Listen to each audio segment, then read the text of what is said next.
তো hi everyone, কেমন আছো সবাই? আশা করছি সবাই ভালোই আছো। প্রচন্ড গরমে আমি ভালো নেই। আমার টোটালি সহ্য হয় না, টোটালি একটু গরমে থাকতে পারি না। তো তোমাদেরকে বলেছিলাম যে আমার একটা স্কুটি এসছে, তো এতদিন ধরে স্কুটি চালানো প্র্যাকটিস করছিলাম বা শিখতে পারিনি ঠিক করে। তো আজকে দুদিন ধরে ভালোভাবে প্র্যাকটিস করেছি, তো শিখে গেছি হয়তো। তো আজকে সেজন্য একটু রেডি হয়েছি, যাবো একটু বেরোবো স্কুটি নিয়ে। আজকে ফার্স্ট টাইম জলেশ্বর যাবো ভাবছি, কি হয় দেখি কতদূর যেতে পারছি, চেষ্টা করবো। তো আর আমাকে এই লুকে কীরকম লাগছে কিন্তু আমার একদম একটু অবশ্যই কমেন্ট করে জানাবে।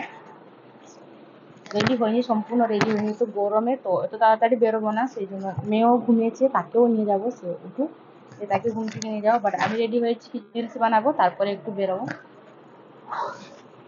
আর এত গরম, মানে 5টা 5:30 কি রাত পর্যন্ত পুরো গরম থাকে। কবে যে বৃষ্টি আসবে, সবাই একটু বৃষ্টির জন্য অপেক্ষা করে আছে, কিন্তু বৃষ্টি না, আসছেই না।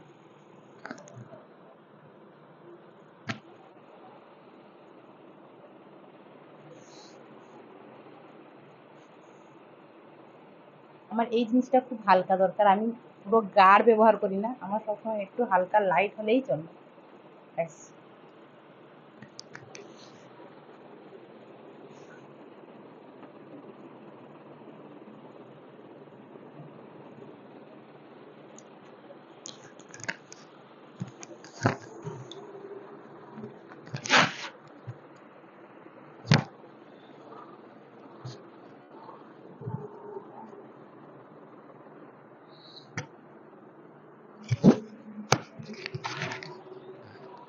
অনেকদিন ধরে হাতে নেল লাগাইনি, নেলগুলো পুরো একদম ছোট ছোট হয়ে গেছে, কারণ কেটে দিয়েছিলাম সেদিন, অনেক বড় হয়েছিল, একটা ভেঙে গেছিল তো কেটে দিয়েছিলাম, শুধু এই আঙুলেই আছে, আর নেই, সবগুলো কেটে দিয়েছি। মেয়েটা উঠার আগে ভালোভাবে রেডি হয়ে নিই, দিলে একটু বেরোবো তার সঙ্গে, তাকে নিয়ে যাবো, কারণ তাকে ছাড়া যাবে না, সে টোটালি থাকবে না, কারোর সঙ্গেই থাকে না।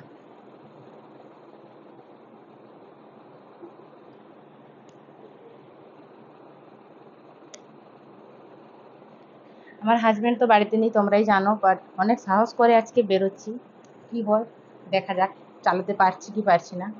মানে আমাদের এই গ্রামের রাস্তায় আমি ভালোভাবে চালিয়েছি, প্র্যাকটিস করে নিয়েছি, তো সেই জন্য ভাবলাম আজকে একটু বেরোই বাইরের দিকে, চালাতে পারছি কিনা।